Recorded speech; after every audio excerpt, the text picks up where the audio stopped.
बेभव आत्माएं जो कि इतनी सहिष्णु होते हैं कि उन्हें समस्या समस्या नहीं दिखती, समस्या में भी आनंद आता है। लेकिन सभी लोग नहीं होते। कल परसों मैंने पूछा था, आप समस्याओं को, ये तो आप आशीर्वाद मांगना ही नहीं कि हमारी जिंदगी में कोई समस्या ना आवे, ये आशीर्वाद मांगने वाला अपने गुरु को, अपने भगवान को बदनाम करेगा, और जो गुरु या भगवान ऐसा आशीर्वाद देवें वे बदनाम होंगे। क्योंकि संसार में ऐसा कोई भी जीव नहीं है जिसके जीवन में कोई समस्या आवे ना, वो तो आएगी, मान के चलना। इस संबंध में मैं पहले बहुत विस्तार से बता चुका हूँ। संसार में समस्या तो आएगी, ये 100% मान के चलना, 99 नहीं आएगी, कभी भी आएगी, ये भी मान के चलना। इस दुनिया में कोई भी चीज अच्छी नहीं है, हर चीज में कोई ना कोई बुराई छुपी है। और ये दुनिया, इसलिए तो दुनिया से वैराग्य होता है। दुनिया को छोड़ के क्यों जाते हैं महापुरुष? या संसार विषय सुख होता, तीर्थंकर क्यों त्यागे, काहे खो शिव साधन करते, संयम सो अनुरागे। क्यों छोड़ते? संसार में भी अच्छा ही होता है। कहीं सुख की झलक होगी तो शायद कोई संसार को नहीं छोड़ता। सवाल ही नहीं है, सुख के लिए तो सब करते हैं। और संसार में जब सुख नहीं है तो छोड़ना तो पड़ेगा। और संसार में ये भी पक्का है कि संसार की कोई भी परिणति, कोई क्षेत्र अच्छा नहीं है, कोई काल अच्छा नहीं है, इस संसार में रहने वाला कोई व्यक्ति अच्छा नहीं है, यहां तक कि स्वयं संसारी व्यक्ति खुद अच्छा नहीं है। और जब खुद ही अच्छा नहीं है तो दुनिया के अच्छे की कल्पना करना व्यर्थ है।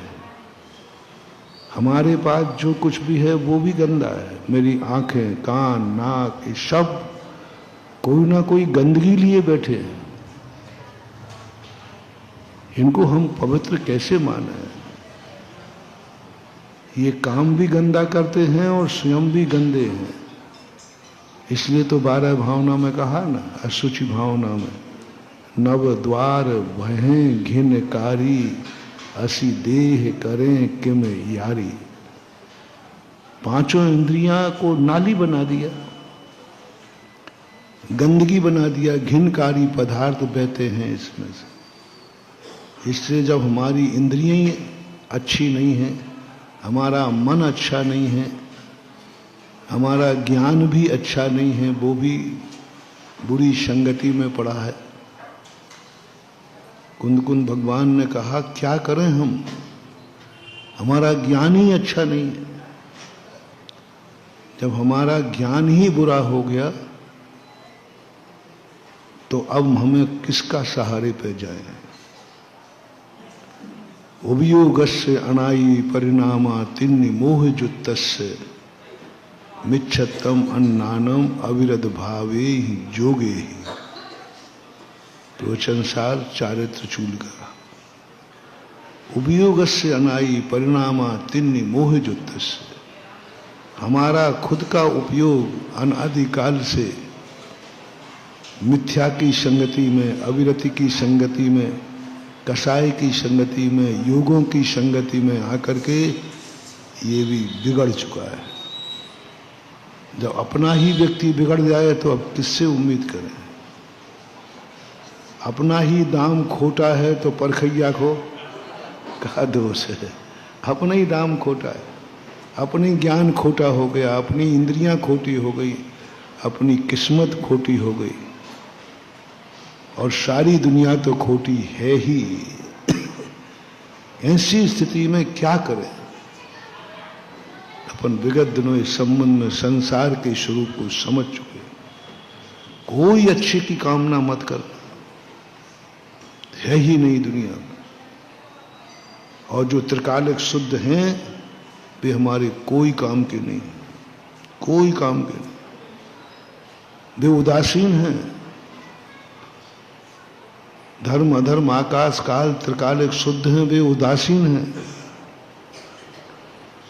और जो सिद्ध बन चुके हैं वे भी उदासीन हो चुके हैं। एक बार हमने कहा था, सिद्ध भगवान का ध्यान करने से हमें संकट को सहन करने की शक्ति आती है, लेकिन सिद्धों के ध्यान से हमारे संकट टलते नहीं। सिद्धों के ध्यान से हम अभाव में भी सद्भाव की जिंदगी जीते हैं, लेकिन अभाव को सद्भाव में नहीं बदल सकते। अब किसको करें, क्या करें?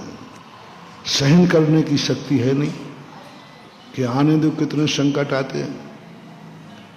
तो अपना एक मोटिवेशन चल रहा है, उस व्यक्ति को मत खोजना जिसकी जिंदगी में कभी दुख ना आए हो।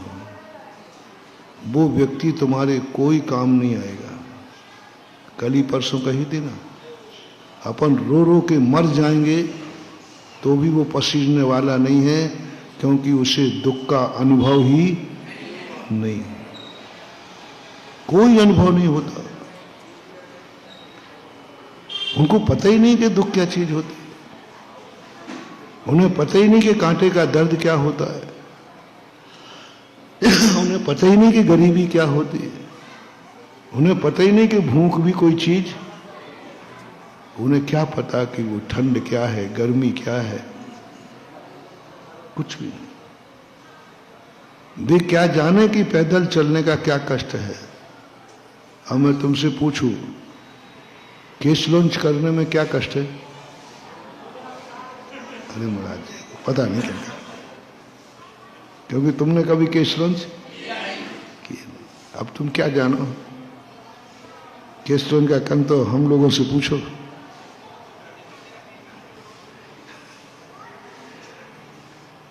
तुम क्या जानो कि क्या अंतराय होता है, क्या उपवास होता है? कुछ नहीं जानते। इसलिए